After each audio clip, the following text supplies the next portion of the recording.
We'll begin the Stanley City Council meeting, a special meeting. Thursday, November 21st, 2024 at 4 PM. And if I could I get everybody to rise and say the pledge? I pledge allegiance to the flag, of the United States of America, and to the republic for which it stands, one nation, under God, indivisible, with liberty and justice for all. Thank you.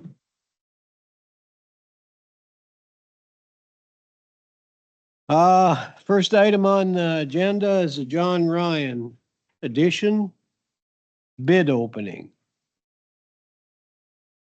As far as I know, we received none. Good afternoon, Mayor, Council. We have not received any bids. I just checked with Ada to make sure that none came in. So what would the council like to do? We close the bid opening. Seeing no bids and place on the December agenda. Second. Okay. Motion and a second. Is there any discussion? All in favor signify by saying aye. Aye. Same sign opposed. Motion carries. Tax abatement. Okay, let me get my other papers.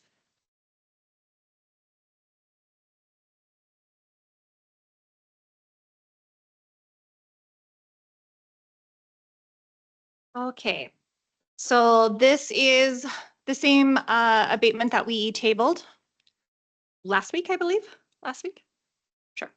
Yes. I do have Lori Hansen and Kim Savage with me up here. If you guys have questions, I know there was quite a few questions about some of the obsolescence that we are going to be, I was recommending to you guys to recommend to the county. So we did some research and I spoke with Lori, and Lori has vast knowledge where I do not. So if there's anything that you guys would like to ask or comment about, I'm sure between the three of us, we can answer everything. I did visit with Lori a little bit. I have one question first of all, is how can you apply obsolescence to an occupied building? Want me to answer? I don't care who No, answers okay, it, Lori. whoever, doesn't matter to me. Just want an opinion on that. You can apply obsolescence to any building that's occupied. There's different types of obsolescence. It can be functional, economic, or other. And when we are looking at obsolescence, there is a listing of different things. It can be condition, it can be vacancy, it can be the occupancy that's there, it can be location. The list goes on. Okay, so looking at this and through our conversation, I believe the obsolescence that was recommended by the previous assessor was, one was condition and another portion of that reason was use, right? Okay, so what was there, and this goes back to when Brianna was the assessor, and then when Hannah and I took over to do your guys' assessments for the equalization meeting, we were reviewing things, and there was a 30% obsolescence given for vacancy on the property. And we removed that obsolescence, that 30% vacancy obsolescence there. We did leave the 3% that was on there for the issue with the windows and mold. And they have not corrected that completely. They are in the process of doing that. And if that gets done, then we remove that 3% obsolescence and the value goes back up. And there is a 5% obsolescence for an over improvement for the community. It is the only office building of its type in this area. But we were not aware also of the emails that were going back and forth between Ron Kane as the tax representative for EOG and with Brianna as the acting assessor for the city of Stanley. I just cannot, in my opinion, give a 30% occupancy obsolescence due to a building just because they don't have quite as many employees in there or they're not there on a day-to-day basis. Well, one thing I had heard, I guess, was that like, they got the cubicles. But as Amanda well knows, both of her and I were employees there. They were never designed to be used all day long. They're designed to, be Right. used for a half hour in the morning. So It, not entirely correct, in their obsolescence there. And generally, when I'm looking at a vacancy obsolescence, so we do have it on a few other properties within the city of Stanley, is when you are a space that you are leasing or renting, then you're more apt to have obsolescence issues that are there for occupancy or vacancy, whichever term you want to use. So basically, your apartment buildings and your motels all have obsolescence on them for whether a vacancy occupancy rates that are there. And it's what they're charging in that. So even like the Stanley Square building where you have the retail on the bottom and you have upstairs as the apartments. With that retail, that's lease space that is there. And there's 5 spaces, I believe, is what there's available. Only 2 of them are rented. So they do have an obsolescence. They're not making as much income as that they originally intended to have. So when you're looking at the EOG building, they're not leasing their office space to anybody else. It is for their sole purpose. And so then I do not look at that as a vacancy rate because their offices, the majority of their offices are all assigned. Their cubicles are sitting down there in the basement. They are used periodically. They might have some training things that come in or somebody needs to use a computer that's not assigned an office space. It's just like a conference room. It's not going to be used on a day-to-day basis, Right. but it's still part of their floor plan. It still has the value that's there. So that's when I'm looking at vacancies. So we did the old Shopco building. We didn't do it immediately, but they did file an abatement on that and we had vacancy on there of 30% on that. The building was totally vacant. And there was another 10% for the water issues that were there. Once Ace Hardware bought that property, fixed it up, moved in, all that obsolescence went away. So if I'm understanding correctly, as far as city assessor, county assessor, right now at this point, what you're recommending or what your advice would be remove the 30% occupancy. Which we already did. So that's. And that's what they're asking us to put back on. For the work that needs to be done.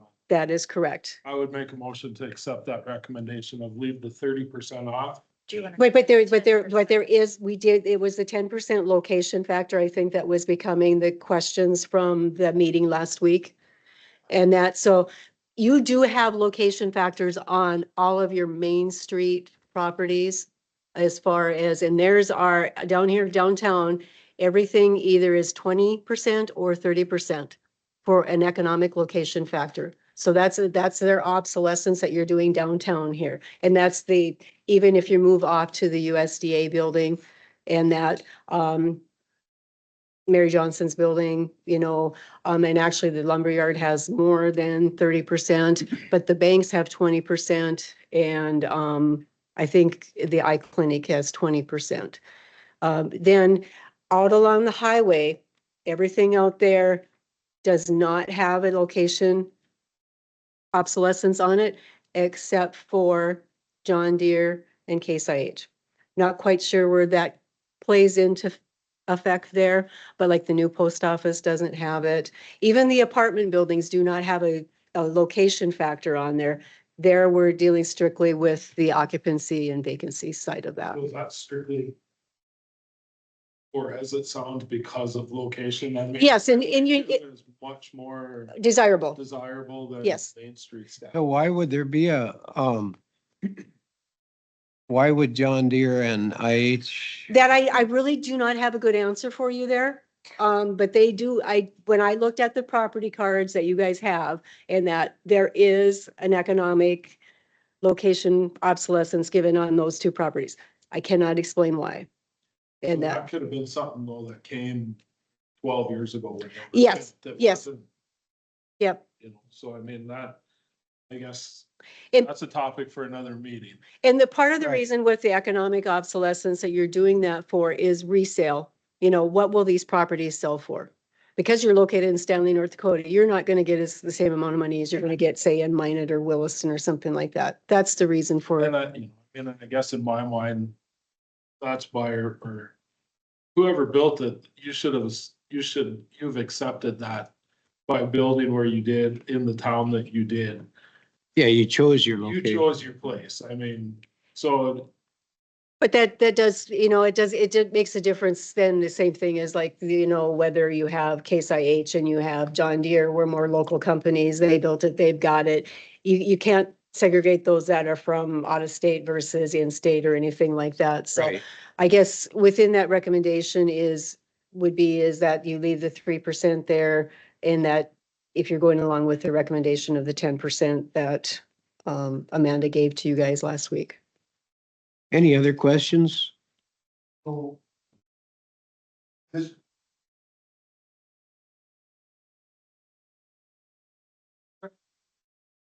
Yes, this is what we're talking about here, is strictly with commercial. Yeah, yeah. Residential property, you can have obsolescence on residential property, but there isn't anything dealing with location on the property cards. no obsolescence.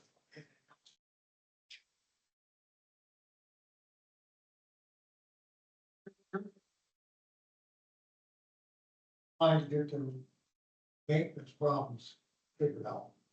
Yes, on the EOG building. Yes, yep. So they want a discount on that. It's, you got to maintain any property. And if the condition goes down, you can change the condition on a home also.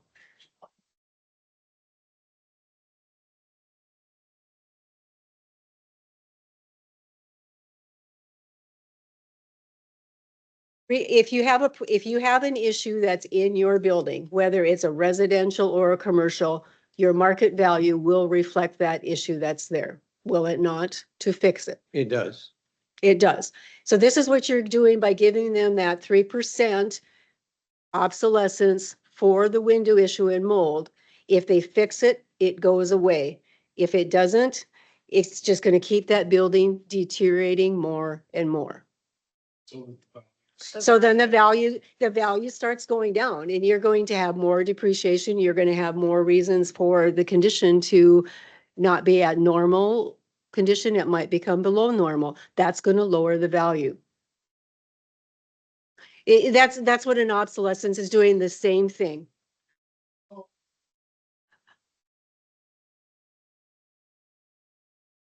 I believe it's already supposed to, but I think their contractor fell through. So it was not because they're intentionally ignoring it. I believe that Vicky had mentioned that the contractor had fell through. Yes, and we can, actually, when we walk through, you can see like where the windows are at. They have tore out sheetrock and stuff, and they have put new in. They're just not complete with it, and they haven't got the company that they were contracting with to come and actually fix the windows themselves.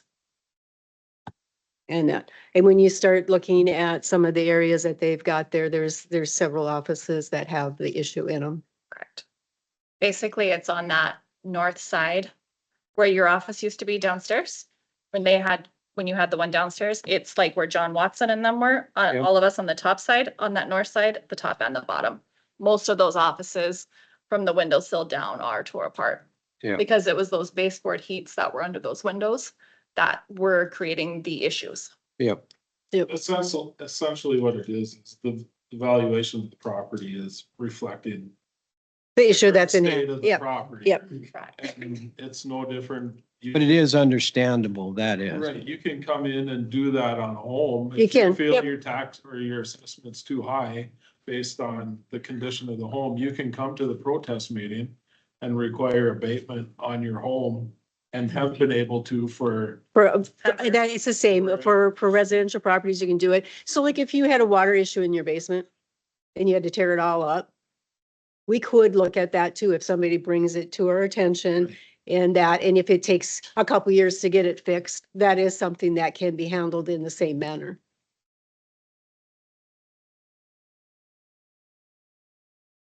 Any other questions? So what? Where's that gone? Yes, Hannah and I, as acting as the assessors for the city of Stanley, we removed that before the city equalization meeting. Actually, when we reviewed assessments on commercial properties, we added some obsolescence in on the apartment buildings and that because she removed that. And we in turn put that back on, and we had other ones where she was putting stuff on that. And part of that is is just the knowledge. She didn't have the knowledge dealing with the commercial side of things. And I guess I would have attacked the residential side first as a new assessor before I'd attack the commercial, but I appreciate you coming and yes. taking your time to do this. Second. Any other discussion? Motion and a second on the table. All in favor signify by saying aye to approve. Yeah, we probably better do a, Jesse, Aye. Ty, Aye. Randy. George. Aye. Chad. Aye. hearing no nays. Motion carries. Okay, thank you. Thank you. Can I get a motion to adjourn? Second. Okay, all in favor signify by saying aye. Aye. Pose same sign. We are adjourned.